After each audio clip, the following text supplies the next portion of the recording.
19 വർഷത്തെ ജയിൽവാസം കഴിഞ്ഞ് ഈദൻ ഒടുവിൽ പുറത്തിറങ്ങി. പക്ഷേ അവസാന ദിവസവും അയാൾക്ക് അപമാനം സഹിക്കേണ്ടി വന്നു. 100 കണക്കിന് കിലോ ഭാരമുള്ള ഒരു കൊടി ജയിൽ ഗേറ്റ് വരെ ചുമക്കാൻ വാർഡൻ അയാളോട് കൽപ്പിച്ചു.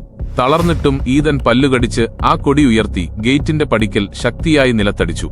പുറത്തിറങ്ങിയെങ്കിലും ഈദന്റെ തിരിച്ചറിയൽ കാർഡിൽ അതീവ അപകടകാരി എന്ന് മുദ്രകുത്തപ്പെട്ടിരുന്നു. അയാളുടെ കുറ്റം വിശന്നു വലഞ്ഞ തന്റെ മരുമകനു വേണ്ടി ഒരു കഷണം റൊട്ടി മോഷ്ടിച്ചതായിരുന്നു. ജയിലിന് പുറത്തും സമൂഹം അയാളെ ഒരു കുറ്റവാളിയായി തന്നെയാണ് കണ്ടത്. അന്ന് രാത്രി ഈദൻ ഒരു പള്ളിയുടെ പുറത്ത് കിടന്നുറങ്ങി. ഒരു വൈദികൻ അത് കണ്ട് അയാൾക്ക് ഭക്ഷണം നൽകുകയും രാത്രി അവിടെ തങ്ങാൻ ഇടം കൊടുക്കുകയും ചെയ്തു. പക്ഷേ ആ രാത്രിയോടുകൂടി ഈദന് മനുഷ്യരിലുള്ള വിശ്വാസം നഷ്ടപ്പെട്ടിരുന്നു.